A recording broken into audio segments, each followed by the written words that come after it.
Share বাজারের খবর। সপ্তাহের শেষ কার্যদিবসে নেতিবাচক ঢাকার শেয়ার বাজার। ডিএসসির প্রধান সূচক কমেছে 6 পয়েন্ট। গত কার্যদিবসের চেয়ে লেনদেনও কমেছে 69 কোটি টাকার বেশি। এছাড়া দর কমেছে প্রায় 49 ভাগ কোম্পানির শেয়ারের। অন্যদিকে চট্টগ্রাম স্টক এক্সচেঞ্জে সার্বিক সূচক বেড়েছে 25.24 পয়েন্ট। বৃহস্পতিবার দিনের শুরুতে ইতিবাচক ছিল ঢাকা স্টক এক্সচেঞ্জ। লেনদেন শুরুর 10 মিনিটে সূচক বাড়ে 7 পয়েন্ট। তবে বেলা বাড়ার সঙ্গে সঙ্গে শুরু হয় সূচকের উত্থান পতন। দিন শেষে ডিএসইএক্স সূচক 6.23 পয়েন্ট কমে অবস্থান করছে 5099 পয়েন্টে।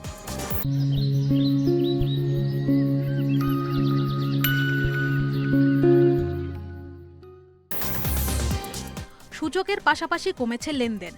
আজ 536 কোটি 12 লাখ টাকার শেয়ার লেনদেন হয়, যা আগের দিনের চেয়ে 69 কোটি 47 লাখ টাকা কম।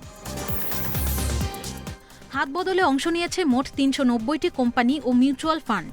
এর মধ্যে শেয়ারের দর বেড়েছে 145টি প্রতিষ্ঠানের, দর কমেছে 189টির এবং অপরিবর্তিত রয়েছে 56টি প্রতিষ্ঠানের শেয়ার দর।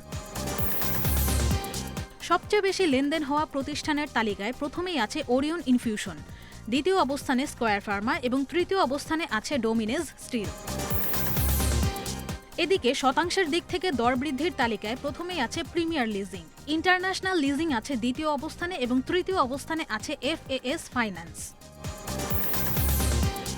অন্যদিকে চট্টগ্রাম স্টক এক্সচেঞ্জের সার্বিক সূচক 25.24 পয়েন্ট বেড়েছে।